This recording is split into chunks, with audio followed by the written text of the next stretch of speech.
होली की आत्मा। बचपन से शहर में रहने वाला मनोज इस साल होली की छुट्टियों में अपने गांव दुर्गापुर वापस आता है, जहां उसे देख पूरा गांव खुशी से झूम उठता है। जब गया था तब इतना सा था और अब देखो कितना बड़ा हो गया है। हाँ सरपंच जी, जब मैं गया था तब आप भी बहुत जवान थे और अब देखो कितने बूढ़े हो गए हैं आप। चलो चलो बढ़िया है। बच्चा घर वापस आ गया। इसी खुशी में आज रात पार्टी होगी। क्या बात है, गांव में भी पार्टियां होने लगी। वैसे अगर पार्टी की बात है तो आज क्यों सीधा होली पार्टी करते हैं। होली पार्टी की बात सुन चहल पहल में अचानक सन्नाटा छा जाता है, जिसे देख मनोज को कुछ अजीब लगता है। लेकिन तभी सरपंच बात पलट देता है। अब बहुत देर हो गई, चलो सब अपने घर चलो, पार्टी के बारे में कल सोचेंगे। मनोज भी मम्मी पापा के साथ घर आ जाता है, पर होली पार्टी और उस पर पूरे गांव की खामोशी वाली बात अभी तक उसके जहन से निकलती नहीं। पापा, होली पार्टी की बात पर सब चुप क्यों हो गए थे?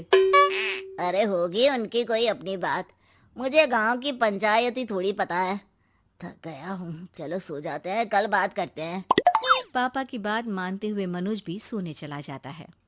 आज तो छुपा लिया, लेकिन हफ्ते बाद जब होली का दिन आएगा तब इसे कैसे रोकोगे? अगली सुबह सूरज के साथ ही मनोज भी गांव घूमने निकल जाता है, जिस पर रास्ते में उसे अपनी ही उम्र के कुछ लड़के भी मिलते हैं, जिनसे दोस्ती कर अब वो उनके साथ घूमने लगता है। इसी तरह कुछ दिन बीत जाते हैं और होली नजदीक आने लगती है। दोस्तों, होली में 4 दिन ही बचे हैं, पर गांव में उसकी कोई तैयारियां क्यों नहीं दिख रही? क्योंकि यहाँ होली नहीं मनाई जाती। अरे पर ऐसा क्यों? वो राजा भूषण। अरे तुम 4 दिन के लिए आए हो, क्या इतना सोच रहे हो? चलो कुछ खाने चलते हैं। इसी के साथ एक बार फिर होली की बात को टलते हुए देख मनोज को शक होने लगता है। वो घर पहुंचते ही इंटरनेट पर अपने गांव और राजा भूषण के बारे में जानकारी निकालने लगता है। क्या? मुझे आज तक ये नहीं पता था। ऐसा कैसे? किसी ने मुझे कुछ बताया क्यों नहीं?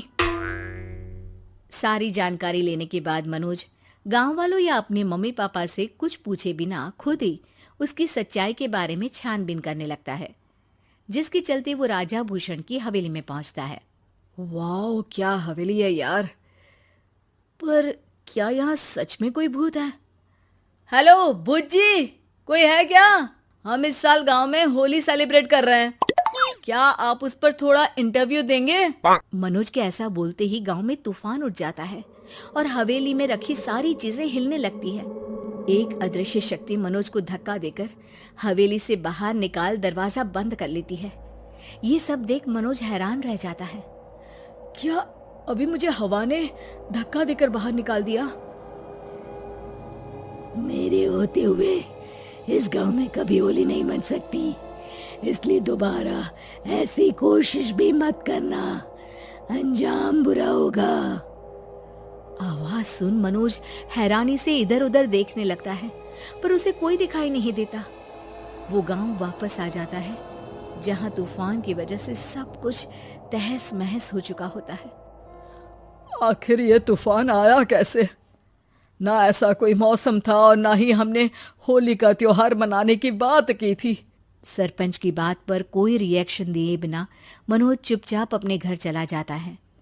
इस तरह देखते ही देखते होली का दिन भी आ जाता है और मनोज रंग लेकर गांव में निकल जाता है, लेकिन गांव पूरी तरह खाली होता है।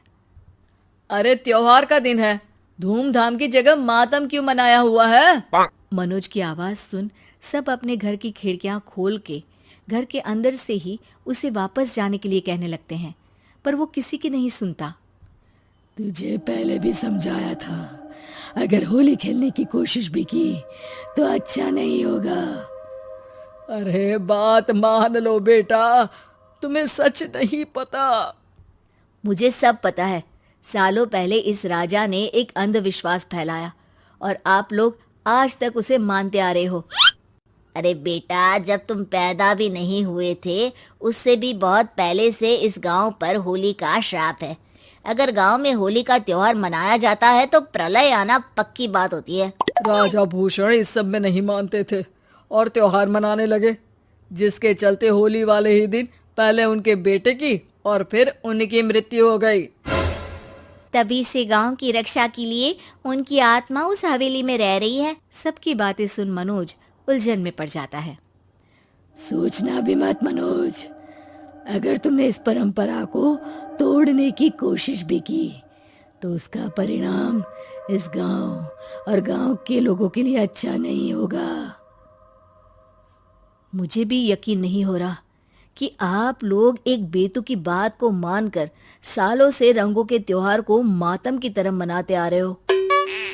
मनोज किसी की कोई बात ना मानते हुए पूरे गांव में रंग बिखेर देता है, जिसके तुरंत बाद वहां तूफान के साथ बिजलियां गरजने लगती है।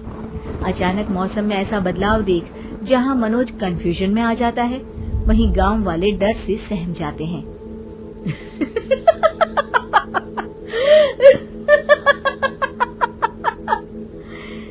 इस लड़के ने हमारे जैसे सिर्फ अपने स्वार्थ के लिए नहीं बल्कि पूरे गांव की खुशियों के लिए यहाँ होली मनाई है, जिस वजह से अब इस गांव पर होली का श्राप टूटता है। ऐसा बोलकर राजा का भूत वहां से गायब हो जाता है, जिसके बाद गांव के लोग धूमधाम से होली मनाते हैं। खुशियों के रंग गांव में बिखरे ही होते हैं कि अगली सुबह अचानक मनोज कहीं गायब हो जाता है और एक बार फिर गांव में होली का नया राज शुरू हो जाता है।